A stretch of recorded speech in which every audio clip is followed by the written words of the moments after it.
청취자분께서 보내주신 자료, 정말 흥미롭습니다. 구약 성경 룻기에 나오는 나오미라는 인물의 독백을요, 한 목회자분이 자신의 이야기처럼 풀어낸 깊은 묵상 기록인데요. 제목부터가 가나안 땅으로 인도를 받던 날이라니, 뭐랄까, 사연이 아주 깊어 보이죠? 네, 맞아요. 이게 그냥 딱딱한 성경 해설이 아니고요. 굉장히 개인적이고 어떻게 보면 좀 처절하기까지 한 고백록에 가깝습니다. 고백록이요? 네. 그래서 이번 시간에 저희가 이 자료를 통해 한번 파헤쳐 볼 것은 한 리더가 자신의 모든 것이 무너졌다고 느끼는 그 절망의 순간이 있잖아요. 네네. 그때 어떤 선택을 하는가, 그리고 그 선택이 따르는 사람들한테는 또 어떤 의미로 다가오는가, 바로 이 문제입니다. 맞아요. 특히 제 눈길을 사로잡았던 구절이 있었는데 나는 너희로 말미암아 더욱 마음이 아프도다라는 나오미의 말이었어요. 아, 그 구절. 보통은 나 때문에 너희가 고생이다 이렇게 말할 텐데 주체가 반대잖아요. 너희 때문에 내 마음이 더 아프다는 이 말 속에 대체 어떤 비밀이 숨어 있는지 오늘 제대로 한번 탐구해보죠. 좋습니다. 아마 리더의 자리에 있거나 누군가를 좀 이끌어 본 경험이 있는 분이라면 자신의 이야기처럼 들릴지도 모르겠습니다. 네, 그럴 것 같아요. 리더의 가장 깊은 고뇌 속으로 한번 같이 들어가 보시죠. 이 글의 저자분이 시작부터 아주 강렬하게 나옵니다. 룻기 1장 13절 여호와의 손이 나를 치셨으므로 나는 너희로 말미암아 더욱 마음이 아프도다. 이 구절을 딱 인용하면서 마치 자신이 나오미가 된 것처럼 이야기하거든요. 네. 이건 그냥 공감이 된다 이 수준을 넘어서서 거의 완벽하게 자신을 동일시하는 것처럼 느껴졌어요. 그렇죠. 저자는 이 상태를 지도자의 사망, 실존 직면이라는 조금은 어려운 용어를 표현하고 있어요. 사망 실존 직면. 네. 근데 이걸 좀 쉽게 풀자면요. 그냥 뭐 사업에 실패하거나 프로젝트가 엎어지는 그런 차원의 외부적인 시련이 아니라는 겁니다. 그런 게 아니고요. 이건 리더의 내면이 그야말로 완전히 무너져 내리는 경험이에요. 여호와의 손이 나를 쳤다는 건 더 이상 내 안에서 사람들을 이끌어갈 힘, 지혜, 영적인 에너지 같은 것들이 정말 단 한 방울도 남아있지 않다는 걸 스스로 인정하는 순간인 거죠. 그런 거군요. 단순히 요즘 일이 힘들다 이 정도가 아니라 아예 정체성의 위기 같은 거네요. 맞습니다. 비유하자면 평생 최고의 요리를 만들어온 스타 셰프가 어느 날 갑자기 미각이랑 후각을 완전히 잃어버린 상황이랄까요? 와, 완벽한 비유입니다. 바로 그거예요. 더 이상 요리를 할 수 없게 된, 그러니까 자기 존재 이유가 사라져버린 듯한 그런 공허함? 바로 그거죠. 셰프에게 미각이 전부이듯이 이 목회자에게는 성도들을 이끌 영적인 힘이 전부였겠죠. 그런데 그게 완전히 고갈됐다고 느끼는 겁니다. 자료에서 나오미의 말을 더 깊게 파고드는 부분이 바로 이 지점하고 연결이 돼요. 나오미가 나는 늙었다. 또 내 태중에는 너희 남편들 아들이 없다. 이렇게 말하잖아요. 네, 그 부분이요. 저도 처음 읽었을 땐 그냥 사실을 말하는 것처럼 들렸는데 저자는 이걸 영적인 의미로 해석하더라고요. 맞습니다. 저자의 해석에 따르면 이건 나는 영적으로 늙어서 더 이상 새로운 생명을 잉태할 힘이 없다. 즉, 여러분에게 나눠줄 영적 양식이 내 안에 더는 없다는 일종의 파산선고나 다름없다는 겁니다. 파산선고라니 정말 강력한 표현이네요. 네, 심지어 나 자신조차 하나님과 온전히 동행하는 기쁨을 누리기 어렵다는 그런 극한의 고백인 셈이죠. 자신의 밑바닥을 가감없이 정직하게 드러내는 정말 뼈아픈 순간입니다. 듣고 보니 정말 처절하네요. 자신의 존재 이유였던 그 능력이 사라졌다고 느끼는 절망감. 알겠습니다. 나오미의 내면이 어떤 상태인지 이제 좀 그려져요. 네. 그런데 바로 그래서 나오미의 다음 행동이 더 이해가 안 가기 시작합니다. 그렇게 모든 걸 잃고 절망적인 상황이면 곁에 있는 사람이라도 붙잡고 의지하고 싶을 것 같거든요. 보통은 그렇죠. 근데 나오미는 자기 곁에 남은 두 며느리 오르바와 룻에게 돌아가라고 자기를 떠나라고 등을 떠밀어요. 솔직히 처음엔 좀 의아했어요. 이게 그냥 다 포기하고 관계를 끊어버리는 어떻게 보면 좀 무책임한 행동 아닌가요? 충분히 그렇게 보일 수 있죠. 그리고 그 지점이 바로 이 자료가 파헤치는 핵심적인 역설입니다. 역설이요? 네. 저자는 나오미의 돌아가라는 외침이 결코 너희가 싫다는 그런 차가운 거절이나 나 이제 다 끝났으니 포기하겠다는 책임 회피가 아니라고 단언해요. 그럼 뭔가요? 오히려 그 반대라는 거죠. 자신의 사망 실존, 즉 나는 영적으로 완전히 파산했다는 그 사실을 아는 사람만이 할 수 있는 가장 깊은 사랑의 표현이라는 거예요. 사랑의 표현이라고요? 떠나라는 말이요? 그게 어떻게 연결이 되죠? 그 말의 속뜻은 이런 겁니다. 나는 너희에게 더 이상 줄 것이 없는 완전히 텅 빈 존재가 되었다. 이런 나를 따라오면 너희는 굶주릴 것이고 너희의 미래까지 망치게 될 것이다. 그러니 제발 나를 떠나서 너희에게 새로운 삶과 풍성한 양식을 줄 수 있는 다른 리더, 다른 공동체를 찾아가라. 이건 자신을 희생해서라도 상대방의 미래를 열어주려는 아주 처절한 몸부림인 거죠. 그렇게 생각하니까 완전히 다르게 들리네요. 마치 오랫동안 회사를 이끌어온 창업자가 더 이상 회사를 성장시킬 아이디어나 자금이 없다는 걸 깨닫고 자기를 믿고 따라온 핵심 직원들한테 이 회사는 여기까지인 것 같다. 네. 너희는 재능이 있으니 더 좋은 기회가 있는 곳으로 떠나라. 내가 너희의 발목을 잡을 수는 없다. 고 말하는 그런 심정이랄까요? 바로 그 심정일 겁니다. 정말 가슴 아픈데요. 네. 그리고 그 진심이 담긴 선언 앞에서 따르는 사람들의 진짜 모습이 드러나게 되는 거죠. 나오미의 두 며느리, 오르바와 룻의 반응이 딱 갈리는 것처럼요. 그렇죠. 오르바는 떠나고 룻은 남고. 오르바는 나오미의 말을 듣고 입 맞추고 작별 인사를 한 뒤에 자기 고향으로 돌아가죠. 아주 합리적이고 인간적인 선택입니다. 누구도 비난할 수 없죠. 네, 그럼요. 그런데 룻은 달랐다는 거잖아요. 네, 룻은 끝까지 남겠다고 버팁니다. 여기서 나오미가 던지는 말이 정말 중요해요. 설령 내가 오늘 밤에 새 남편을 얻어 아들을 낳는다 해도 너희가 그 아이들이 자랄 때까지 기다릴 수 있겠느냐?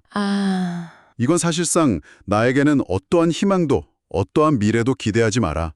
나는 너희에게 아무것도 해줄 수 없다는 마지막 통보인 셈입니다. 일종의 최종 테스트군요. 그렇죠. 내가 가진 조건이나 능력, 비전 때문이 아니라 이 모든 것이 사라진 나라는 존재 자체를 보고도 따를 것인지 스스로 결정하라는 바로 그겁니다. 맹목적인 추종이 아니라 리더의 가장 비참한 밑바닥을 본 후에 하는 주체적인 결단을 요구하는 거네요. 정확합니다. 가나안, 즉 저자가 말하는 언약의 땅으로 가는 여정은 바로 그렇게 시작된다는 겁니다. 리더의 화려한 비전이나 카리스마를 따르는 게 아니라 그의 처절한 한계를 목격하고도 그와 함께하겠다는 바로 그 스스로의 결단을 통해서만 진짜 여정이 시작된다는 거죠. 와, 정말 리더십에 대해 다시 생각하게 되네요. 그런데 이 과정 자체가 너무 고통스럽잖아요. 리더는 자신의 한계를 드러내면서 괴롭고 또 따르는 사람들은 그 모습을 보면서 시험에 들고 네. 도대체 이런 혹독한 시간이 왜 필요한 걸까요? 저자는 이 부분에 대해 말씀의 단맛과 쓴맛이라는 비유를 들더라고요. 네, 요한계시록과 에스겔서에 나오는 이미지인데 아주 적절한 비유죠. 처음 진리를 깨닫거나 새로운 비전을 발견했을 때의 기쁨은 입에 꿀같이 달다고 합니다. 세상을 다 가진 것 같고 뭐든지 할 수 있을 것 같은 그런 흥분 상태죠. 그거 뭔지 알 것 같아요. 새해 목표 세우고 운동 계획 짜면서 이제 나는 완전히 새로운 사람이 될 거야 라고 다짐하는 그 순간의 달콤함 같은 거요. 맞아요. 헬스장 1년치를 결제할 때의 그 뿌듯함. 바로 그 느낌입니다. 그런데 그 달콤한 다짐이 실제 내 삶을 바꾸기 시작하면 어떻게 되죠? 쓰죠. 새벽에 일어나서 운동을 하고 먹고 싶은 걸 참아야 하는 현실과 마주치면요. 아주 씁니다. 바로 그겁니다. 저자는 진리의 말씀도 마찬가지라고 설명해요. 그 말씀이 내 삶에 들어와서 나의 예습관, 나의 교만, 나의 이기심을 부수기 시작할 때, 즉 나를 십자가에 못 박는 과정이 시작되면 그 말씀이 배의 선을 쓰게 된다는 겁니다. 쓴 잔을 마시는 시간이군요. 네. 자료에서는 이 시간을 보응의 잔을 마시는 시간, 물과 성령으로 거듭나는 시간이라고까지 표현해요.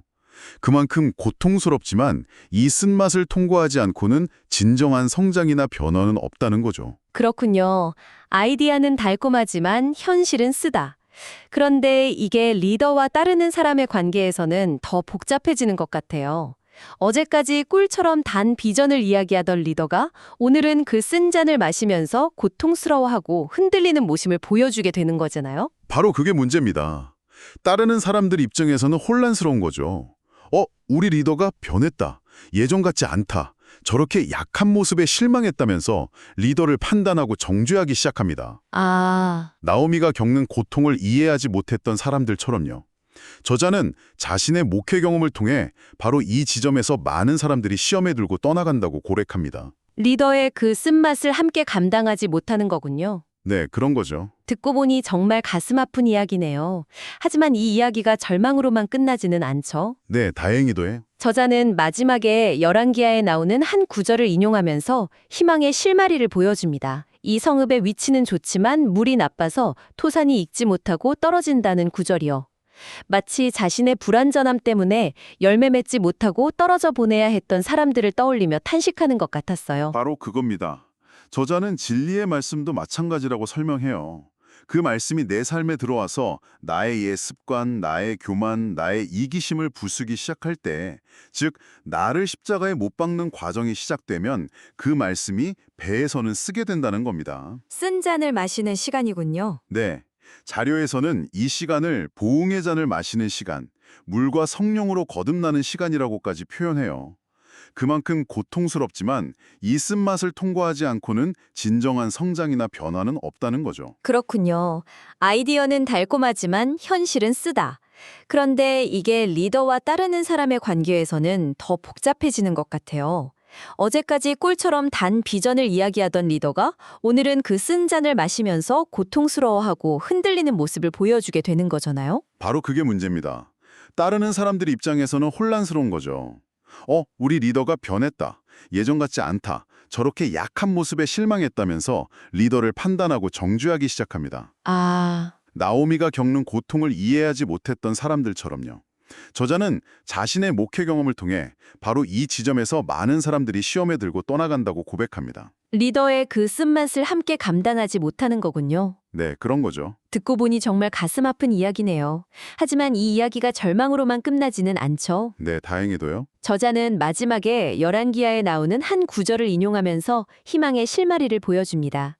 이 성읍의 위치는 좋지만 물이 나빠서 토산이 익지 못하고 떨어진다는 구절이요.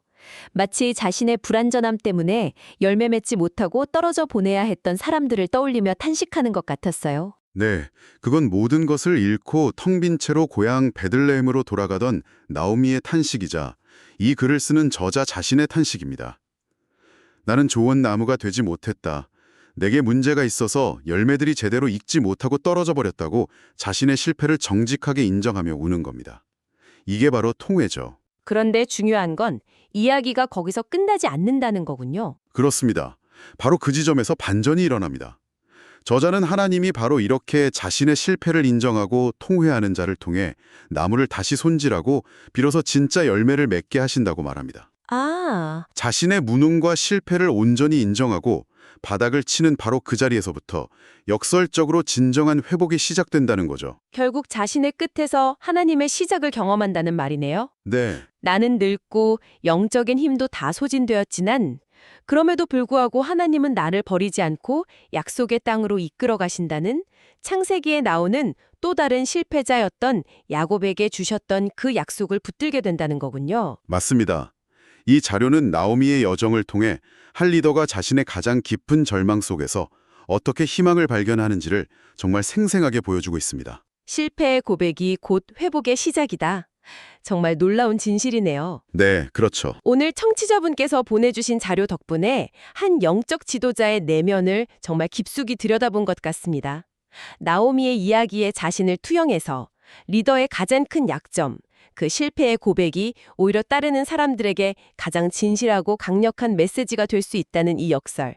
정말 오랫동안 기억에 남을 것 같아요. 오늘 나눈 이야기의 핵심을 한 단어로 요약한다면 정직한 자기인식이 아닐까 싶습니다. 정직한 자기인식. 네, 자신의 영적 파산을 선언하는 고통 속에서 돌아가라고 외치는 그 모습이야말로 누가 진짜 동역자인지를 가려내는 리트머스 시험지이자 리더 자신도 하나님의 은혜 없이는 한 걸음도 나아갈 수 없는 연약한 존재임을 인정하는 가장 겸손한 신앙 고백이라는 거죠. 그러게요. 오늘 대화를 나누다 보니까 마지막으로 이런 질문이 떠오르네요.